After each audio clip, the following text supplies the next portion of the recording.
On this episode of Athletic Training Chat, we have Dr. Kim Barber Foss, who, if you listened to our first one with Kim, now has doctor in front of her name. That is one of the many things that we talk about on this episode.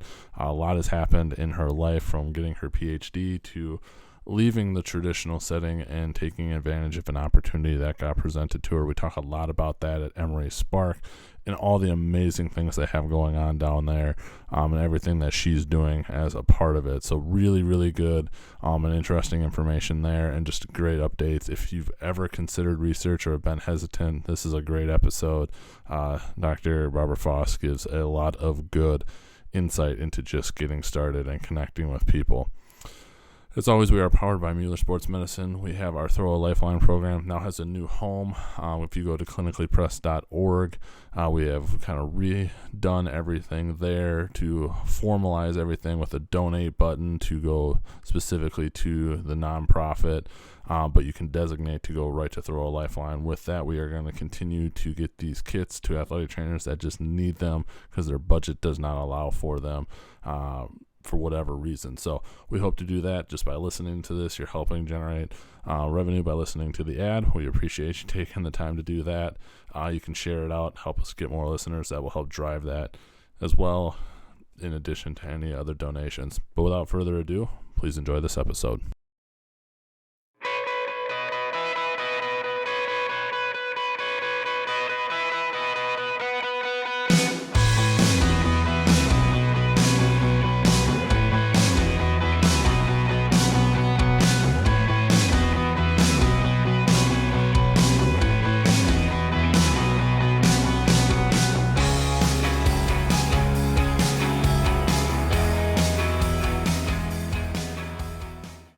Well, welcome to this episode of Athletic Training Chat. We are on with now Dr. Kim Barber Foss, and really this is a catch-up because the last time we talked, it was about clinical research, and at the time she was working at the high school setting, plus also helping out with a lot of research, and now has taken on an entirely new role.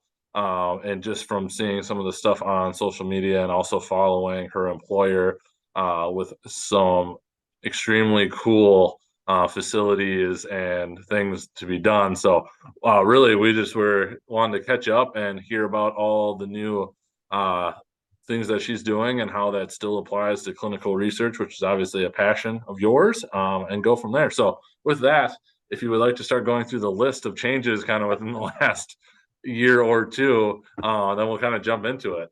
All right. Well, thanks for having me again. At the age of 52, I finished up my PhD. So I'm glad to have that knocked out of there. Rocky Mountain University, majored in athletic training. So I did my dissertation on epidemiology of flag football injuries. So there's, 39% increase the last 3 years of flag football participation, and not as much improvement in healthcare coverage with athletic trainers too. So I wanted to look at changes in what their injuries are occurring. So many more kids are playing it, and we don't really know what the injuries are. And then the caveat was, I went to these national tournaments to collect the data, and guess how many athletic trainers were there? None for the youth levels. So that's kind of really, I've always been hugely passionate about athletic trainers and AT advocacy, but now I'm really wanting to move towards advocating, especially at the youth level, because it's just not acceptable to not have athletic trainers there. So in addition to that, moved to Atlanta, left Cincinnati Children's Hospital. I was at for 16 years. Most of our team from there came down here with the opportunity with Emory University to open a brand new facility. It's called the Sports Performance and Research Center. We call it SPARC. So we're on the Atlanta Falcons practice facility, so we're connected with them. Great facility to really increase the amount of biomechanics we can do. We have our own dedicated research MRI right here in our facility. So we're doing a lot more neuroimaging, muscle volume imaging, DTI, looking at a lot of motor control. So we have that ability to directly tie brain to body, which is phenomenal. On the downside, this is the first time in 30 years I also haven't been a high school athletic trainer. So having a hard time adjusting to that. I can But imagine. the new role that I'm embracing, but I do miss it. Thankfully, gotta love social media so I can stay in touch with a lot of my former athletes. There you go. Absolutely. And then also is your work with NOXY, that's relatively new as well, or at least your title is. Yes. So my new role for the last 5 years, I've been on the board of directors for NOXY, Okay. which is the National Operating Committee for the Standards of Athletic Equipment. And I actually represented the NATA as their liaison onto the board. And then a year ago, the current research director retired. So I was actually voted by the board to take over that role. So I assumed the role of the research director for the organization January 1st of this year. So Awesome. now I oversee all of their research grant programs, working with the board. We're implementing a lot of like educational materials now, trying to do more engagement with stakeholders, getting more equipment information out there to like parents, coaches, what to look for with proper fitting equipment, Hmm. how to identify certified equipment. So we're trying to really get NOXY at the forefront. We've always been the standards organization, but really increasing engagement with parents, coaches, athletes, why it's important, what to look for, how to properly fit things, and then the continued development of standards to help improve the safety for all athletes playing sports. Awesome. So with all of this change, what I guess drew you to this role now with Emory SPARC? I didn't realize, and you just kind of mentioned, a group of you went down there, and if obviously that could probably play a factor, but from going from like you said that many years being on the sideline, how did that all come to be? And that's a big decision, obviously. Huge decision. And I love my team up at Cincinnati Children's, but I really loved the high school I worked at there. But the opportunity that we had, with Dr. Greg Meyer and Dr. Jed Deepfest, Dr. Chris Ream, and a couple of other clinicians like Andrew Schill, we all came down here as a group. Emory like embraced all of us, and so brought us all down, gave us this beautiful facility to work in. And I've worked with Dr. Meyer for 17 years now, so um, he brought me to Cincinnati Children's previously, so it just was a natural fit that I wanted to go with him, onto this next adventure. And he keeps calling it Kim 2.0, but so we'll see how that goes. But yeah, it was really leaving the clinical side was the hardest decision for me to leave Sure. Lackland High School. The research side was like a no-brainer for the opportunities. Absolutely. Yeah, this was like a once in a lifetime opportunity now coming to Emory. So what is your role? Like, if people have followed you, you talk a lot about research, clinical research, obviously now with your director of research with NOXY and everything. What is your role as, I believe it was associate research scientist was the Yep. title I had looked up? Yep. Yep. At Emory SPARC, you reference some of the cool things that are going on. Are you leading a bunch of different studies, or how does that all come together? Well, I think they kind of had to figure out a name to give me because I didn't have my PhD yet. So that's what they came up with, research scientist. But I Gotcha. embrace that. A lot of what I do is I do a lot of the logistics for a lot of our studies. Okay. So we have so many that are going on. I look at, I do all the regulatory information with the IRB, all the protocol development for all the studies, all the subject consents, but it's a lot of the logistics of all the research subjects in the lab. I also do data collection for most of our studies, coordination if we have an imaging study and lab study together, coordinating with the MRI and then with the lab staff. So I kind of, I view myself as like the put all the pieces into place and the puzzle master and kind of the, what do they call the person that runs the strings? Sure. Sure. So I kind of feel like that's kind of my role now is just making sure everything happens. I also help with all the grants and still do a lot of manuscript writing for papers and publications. And more, I've been doing more presentations and speaking engagements and conferences. And I see that that's probably going to be increasing more as well. But now that I have my PhD, I also have the potential additional hat to wear with more independent research as well, and actually submitting my own grants for some of my own studies. And the first one I actually want to do is Georgia they sanction flag football as a girls' high school sport. Oh, so nice. I'd actually like to do a statewide epidemiology study. That kind of talked into your specific research focuses that you're wanting to do, and I'd just be curious from your dissertation. There's a lot of argument for flag football to being safer, and then I've heard other people, well, if they do fall, there's no protective equipment. Like what have you found in your dissertation or so far, just in kind of your work? I'm curious. Well, yeah, that was kind of the impetus, and that was my prime driving question for the dissertation, because the media promotes it as being a safer alternative, right? Not based on any objective data or any objective information. And what I actually found was that injury rate characteristics were pretty similar to what's been reported in tackle football in terms of like the overall rate. Now, of course, severity was less. Sure. But 75% of all injuries that I found were related to direct impact and contact. So here we have these kids that they're getting hurt from contact. Should they have some type of protective equipment on them? Yep. Even though it's really like minor injuries, it's not as significant, but maybe even it's just like padded shorts, sure, padded jerseys to help when they're falling. And then another thing that was really interesting, going for the flag was the single most common mechanism of injury. And watching all of these kids, like especially at the youth level, they're diving, they're propelling themselves, going for these flags. Yeah. Maybe we should move the flags up higher onto the back so that they're more upright and they're not propelling themselves. And then also teaching better technique. Youth tackle football was changed because of like heads up programs and learning how to tackle and technique correctly. We have all these kids now, they're playing flag football. We haven't had that educational models that have developed along with it. We haven't had all the trainings that we see with tackle. So there's a huge room to educate coaches and educate players on proper technique. Stop using yourself as, propelling and jumping and leaving your feet going after a flag. So I think things like that would significantly decrease injury as well.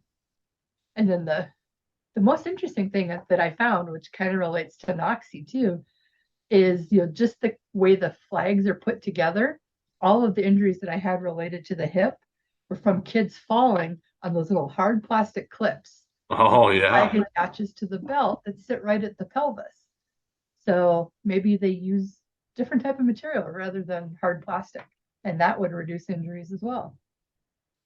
Yeah, I was just trying to think back to all the times playing flag football and like, well, yes, it's not contact. If you're a savvy offensive player, you could use your body as some contact and probably avoid getting your flag taken, because if you're into somebody and potentially running them over, they're probably not going to grab your flag in that process. And so, yeah, that's interesting. And I had always wondered that too, just as you said, both no objective data. Yep. And even if it's like incidental, and there's always going to be incidental contact. Right. There has to be, something we can do to just minimize the contusions and things like that occur. They're not significant injuries, but they're still relevant. Absolutely. No, I agree.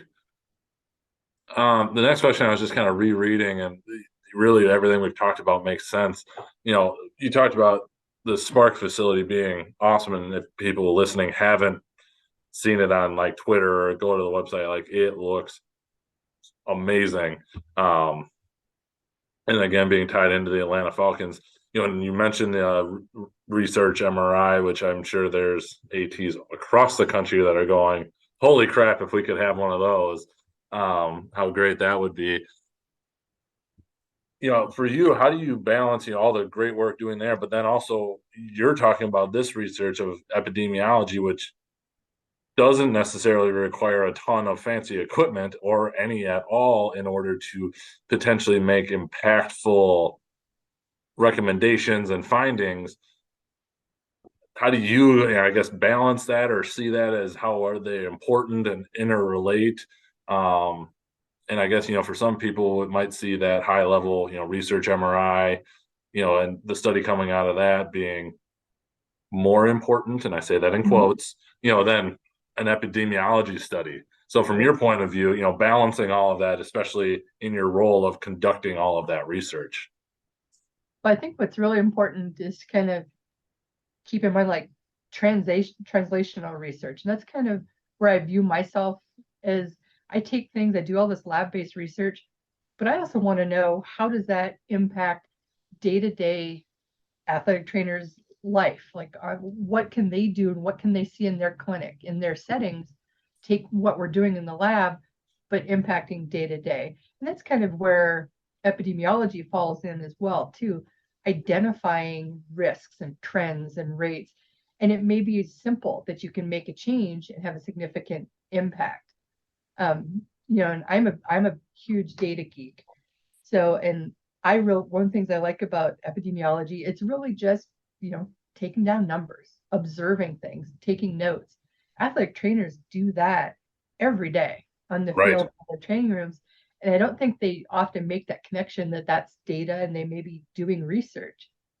But just collecting simple data of, injuries that you're seeing, exposures that you have, like if you're tracking, you know, treatments that you're doing at the end of a season, you have a huge wealth of data that could impact your clinical practice, could impact supplies, staffing, anything with your administration.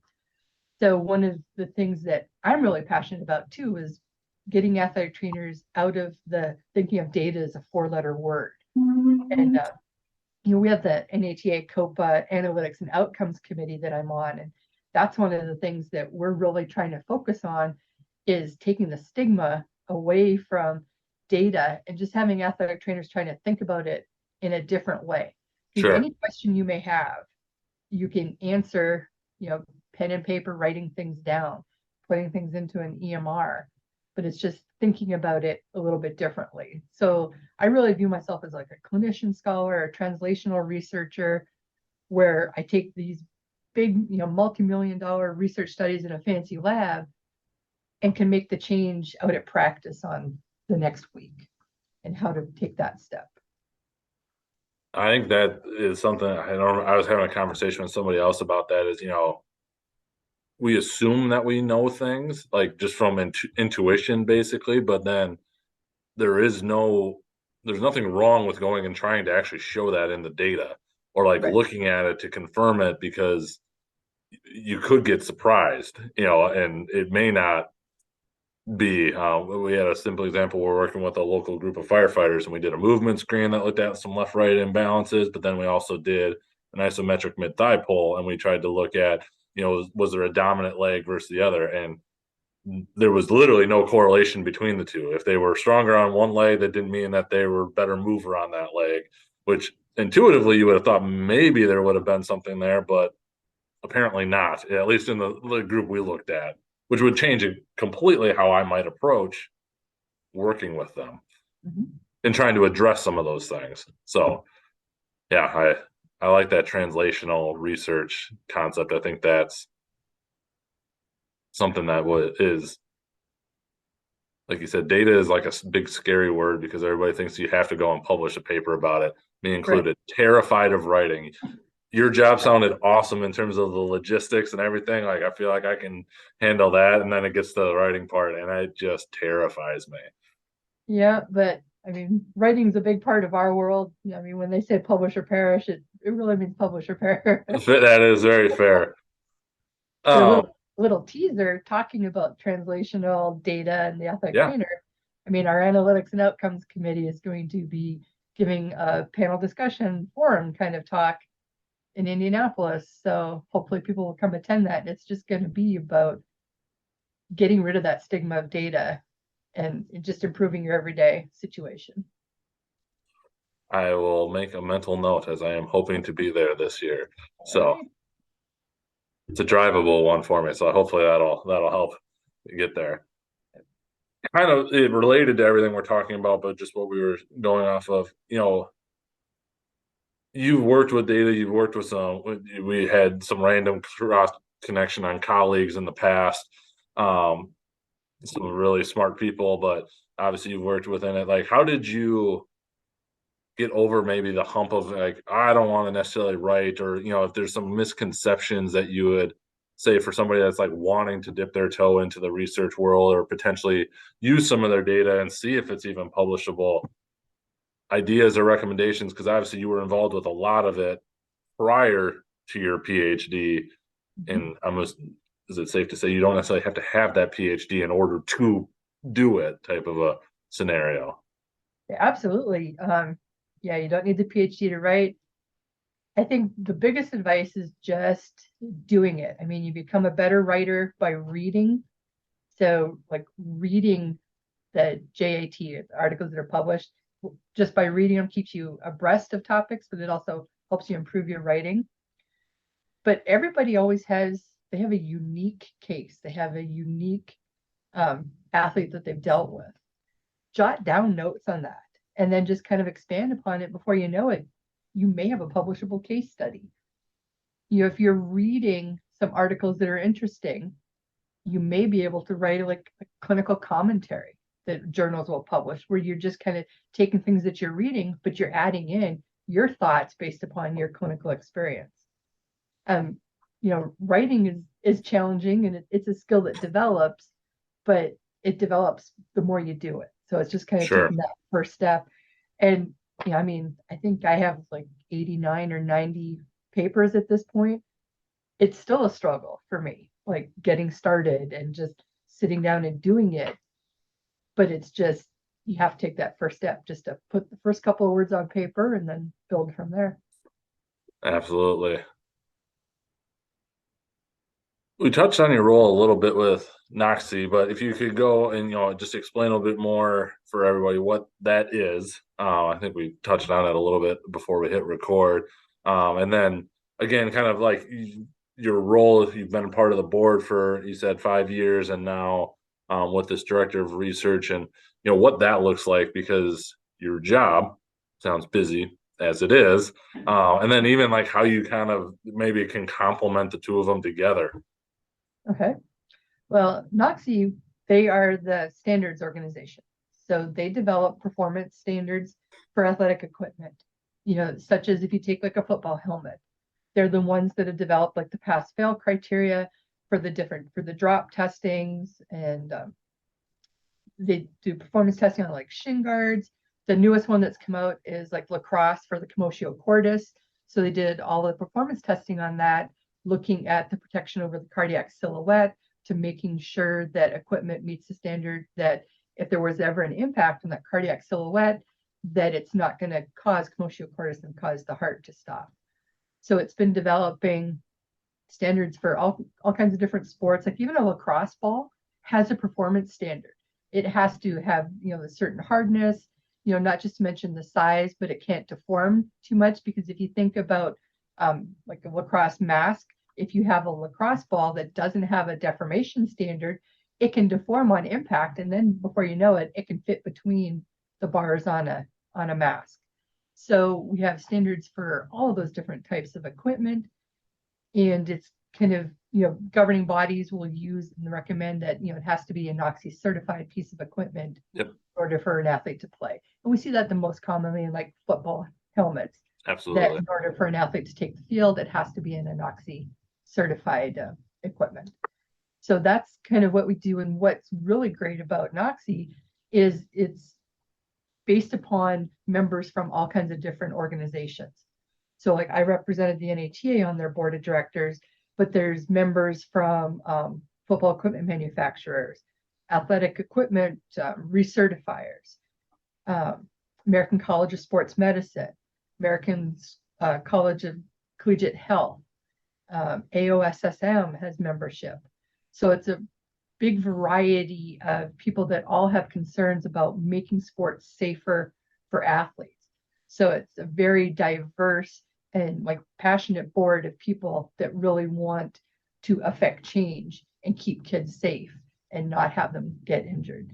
So it's been a really great experience representing the NATA with them, and kind of a way that I've been able to give back to the NATA as well, being able to be the liaison and work back and forth between the two organizations take things that we've been discussing with NOXY and present them back to the NATA board for their education, and just kind of having athletic trainers have a voice and have a seat at the table with the NOXY organization.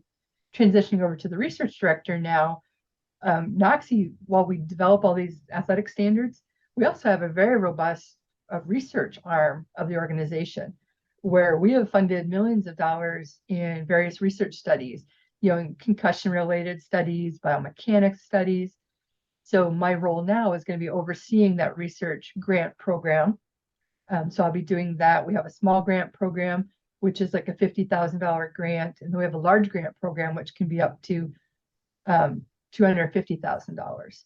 Okay. So managing those grant programs, and then also a role that I'm going to be taking over more of now too. It's a new role that we're kind of rolling out, is again that educational component, doing more with LinkedIn, with social media. I'm going to be doing some blog posts, just kind of quick little videos called like the Safe Sport Report from the NOXY research director. They've updated my LinkedIn now to kind of reflect different blogs that we're going to do for NOXY. So it's trying to take more of, people are kind of aware of the equipment standards, but adding the fact that NOXY also does research and why research is important and how research may improve the standards and, ultimately make sports safer for kids. And I'm a perpetual insomniac, so that's how I can kind of manage it. That honestly was, going to be my follow-up question from that first one. Is just, that sounds like its own complete full-time gig all by itself, let alone combining it with, the work that you're doing at SPARC. So is it truly just because you don't sleep very much, or? For the most part, yeah. I have pretty good time management skills and multitasking ability, and so yeah. Fair enough. My kids are older now too, so they just have more free time. Yeah, that is something I will not have for quite some time, given the current age of my two little ones. So yeah, that makes its own interesting balance as you're trying to do things and make it happen, and not doing that, not missing out on those other time. My kid spent many hours on a Sidelines with me up until my daughter went to college. She was like my go-to water person at Walkland, so she was there. You go. All the games helping me out there. But, yeah, they're awesome. Anything that we haven't covered around Emory SPARC or NOXY or just research in general that you wanted to touch on? Gosh, I don't know. My whole goal and passion is just, aside from AT advocacy, is just having people think of a research question and address it. There's no such thing as not an important question. Athletic trainers, we are so unique that we really can answer anything we set our minds to. And, as a data geek, if we all start collecting our injuries, our exposures, our data, and if we could ever pool all of that together into like big data, we would dominate the world. I mean, it would be just global domination from an athletic training perspective.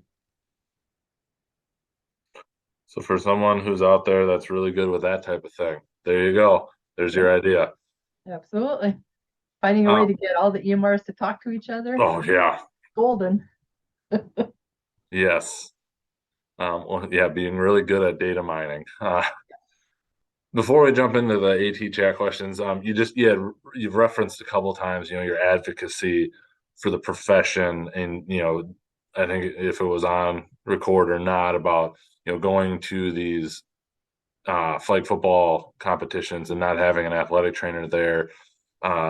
You've obviously been in the profession with a lot of experience, seen a lot of things, especially at the secondary level. What have you found to be some of the most effective things that you've come across for advocacy It's a big topic, obviously, and a big word, and there's different ways and different situations to go about it. But I'd be curious as to what your thoughts are and what you've seen that's worked, and maybe what doesn't work quite as well in terms of maybe trying to get more athletic trainers into these areas.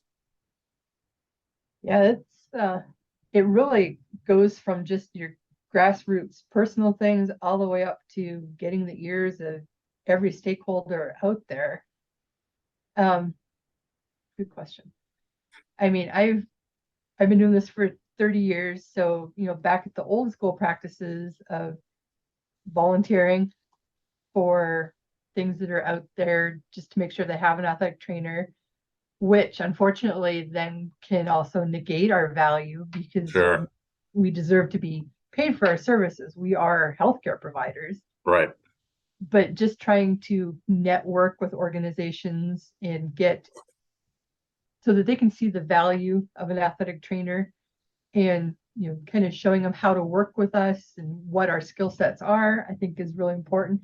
Talking to everybody, getting engaged, making connections, like talking to the coaches, talking to the ADs, talking to the administrators, talking to the superintendents, talking to the parents. Parents can be your biggest advocate out there as well, because no parent wants their kid to be unsafe. So spending time and talking to parents about what we do and why we're important, and have them also then turn around and be a voice for athletic trainers.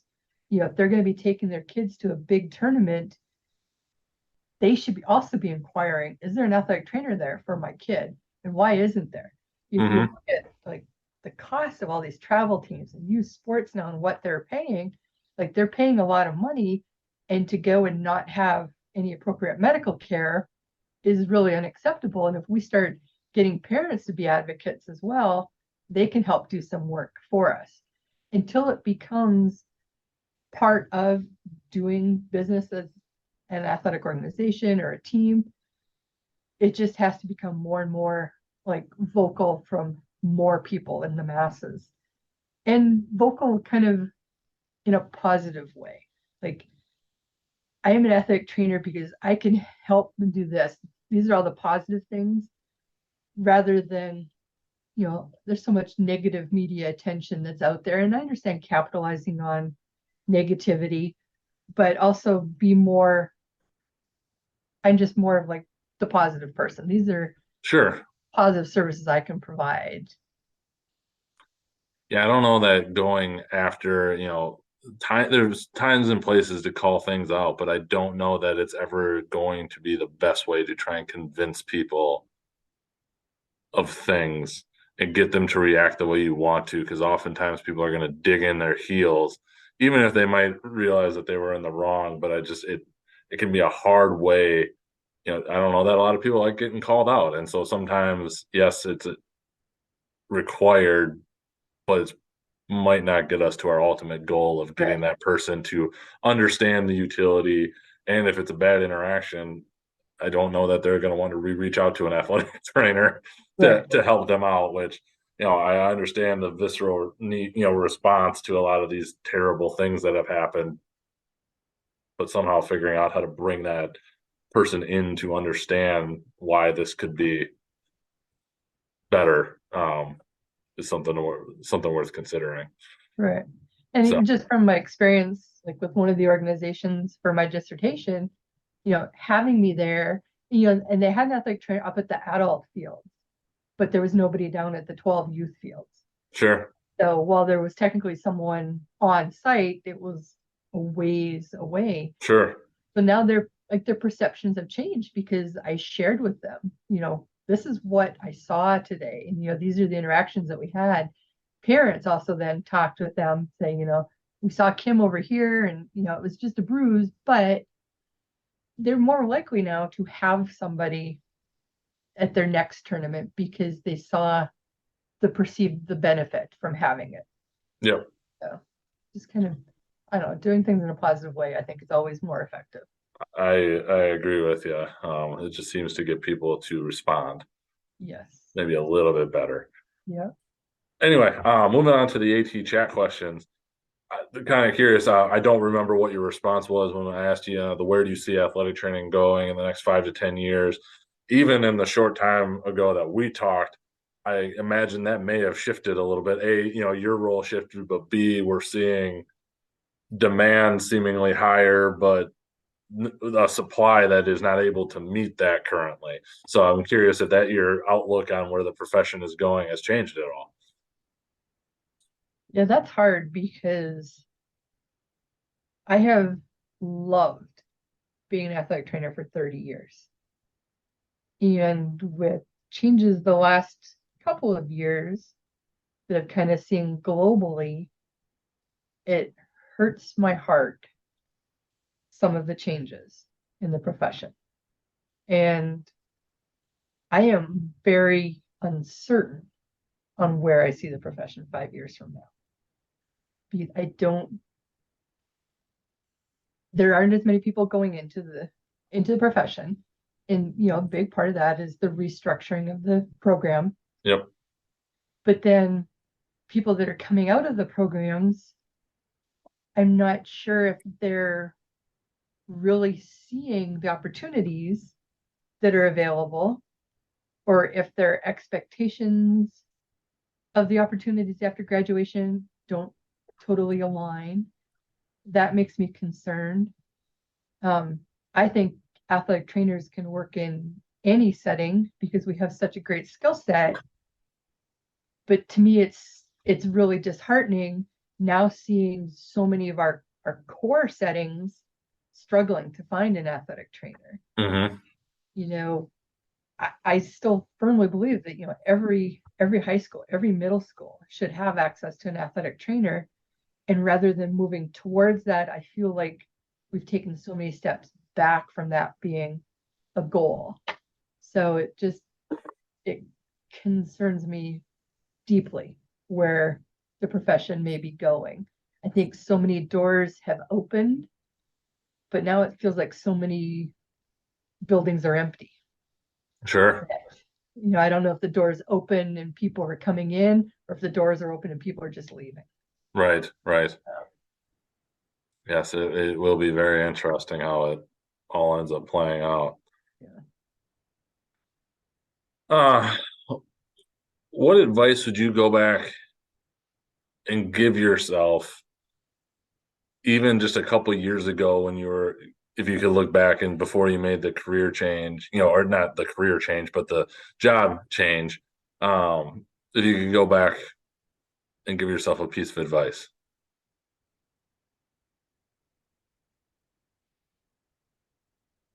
That's a good question. I think I would tell myself to never not explore an opportunity.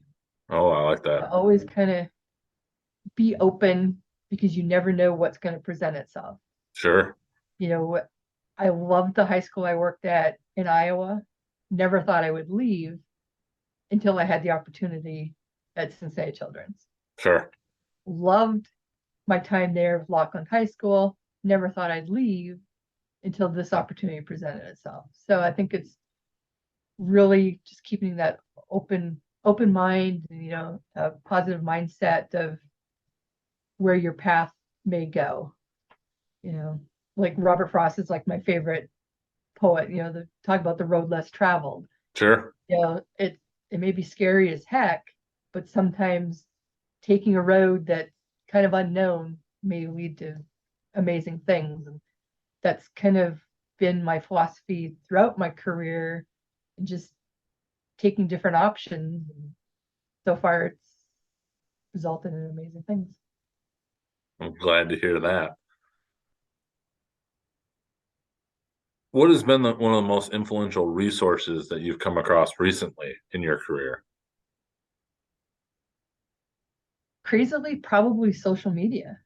I Okay. think, if you think about how things really shifted with COVID, Yes. it's almost like everybody became more isolated yet more connected.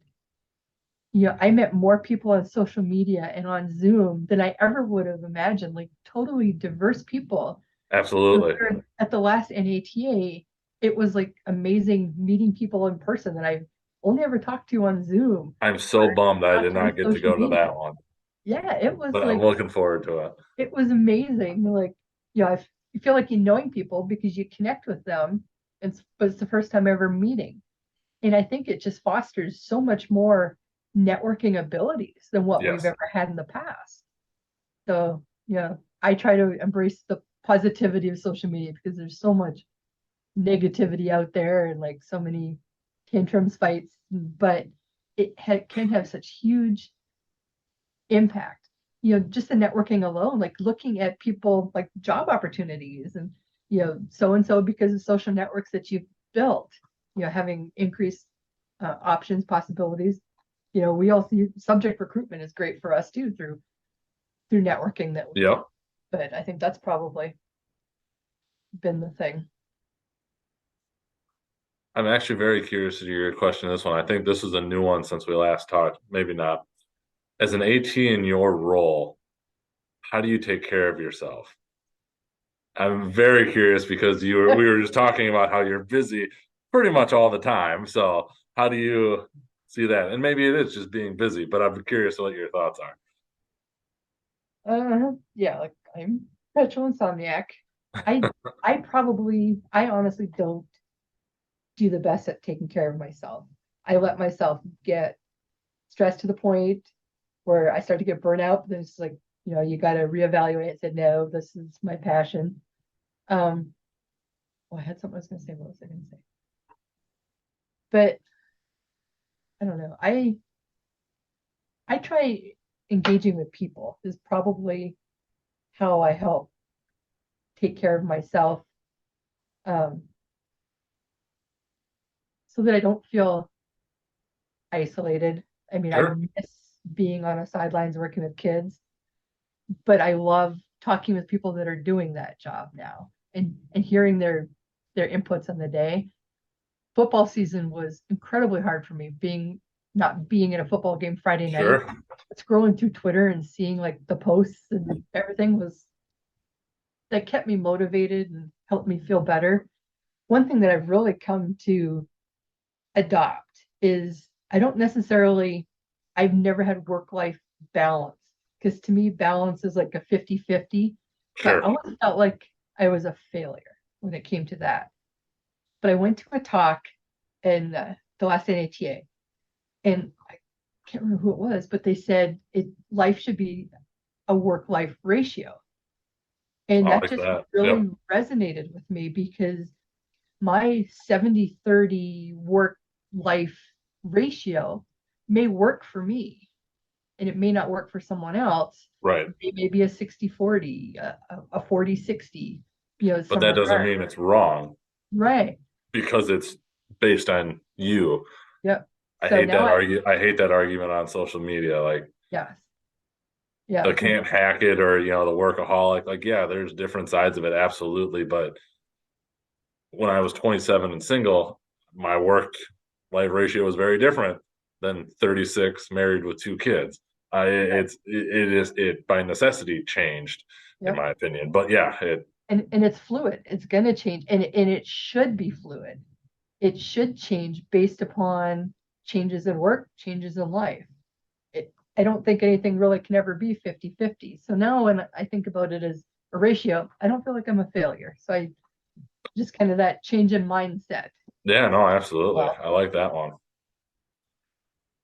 This may you could use that what you just said to answer this question, but I'll ask it anyway. If you could change or eliminate one thing, modality, practice, mindset in the field of athletic training, what would it be? I would eliminate the mindset that there are tiers of athletic trainers. People seem to think that working in one setting makes you a Hmm. better athletic trainer working in somewhere else. And I don't think that's accurate. I think an athletic trainer is going to excel in their setting and they may naturally gravitate to a setting that best suits them. But I don't think someone working in professional sports, D1 college, is any better of an athletic trainer than I am working in a high school. Totally agree. I think that whole stigma of setting needs to go away. Yeah, it's hard when there's not like because you get it's a philosophical question. What makes a good / best athletic trainer? Right. I don't know that there is an answer for that because so many variables go into it, as you said. Just if I did really well in the D3 setting, I don't know that I do so well in the high school setting, personally. So, yes, I like that one a lot. Last question. Already answered once before, but again, a little bit of change in everything with career and job. What does being an athletic trainer mean to you? It's basically who I think I am. It's kind of like the core of my identity, which is probably why I've struggled not being on a sideline, because I feel like I've lost part of my identity. Sure. So it's probably, I love my kids, love my family, but it's probably being an athletic trainer is what I equate to being probably the most important thing in my life, aside from my kids and family. It's part of who I am. I like it. Job. It's never been a job. Oh, what was it? Somebody is like, it's not always like do what you love, but love what you do type of a thing. And right. And love what you do even on the days when you hate it. Right. Knowing that it's probably not going to be like that forever. Yep. That was always one I kind of think about is like, you're going to have days you don't want to go to work, but as long as you're not just absolutely dreading it over and over, it's probably just one of those days. Right. And if it ever comes into that dread, maybe it's time to take a different look at what you're doing or where you're at, because it can be as simple as a setting there. So, yeah, absolutely. Well, anything else that you want to touch on before we kind of wrap up and let people know where they could connect with you if they'd like to? No, yeah. Can't think of anything else. Awesome. Well, I appreciate you coming on and chatting again. If people did want to follow you, connect with you, what's the best way for them to do that? Well, email is kim.barberfoss@emory.edu. Or I'm also on Twitter, and that's @kbarberfoss. And I'm now on Instagram. Ooh. That's at kbarberfoss@. So, happy to reach out and talk to anybody. Awesome. Yes. And anybody listening, Kim's awesome. Please reach out to her if you had questions on stuff. She gets back to you very, very quickly even with all the things she has going on. But thank you again for being on and catching up and kind of giving an update on what you're doing and everything that's been going on. Great. Well, thanks for having me. Thank you again for listening to this episode of Athletic Training Chat with Dr. Kim Barber Foss, who is absolutely crushing research both with Emory SPARC and then the epidemiology that she wants to look at. So many interesting things to come. I was your host, Joel Lutke, who is still research hesitant, even though we're trying to work our way into it, as you probably caught from this episode, me trying to hype myself up and pull some more details from Dr. Barber Foss here. As always, powered by Mueller Sports Medicine. So many great things coming out there. Check out next week's episode around pneumatic compression. I learned a ton that their Mueller Revive system is scientifically backed, really good stuff. Everything was thought out to the detail. Definitely worth checking out there. And as always, if you have ideas and different things, connect with them, connect with your local rep. They will find a way to you and be more than willing to take any ideas or thoughts that you have to help them continue to better serve the athletic training profession. Thanks again for listening, and we'll talk to you next episode.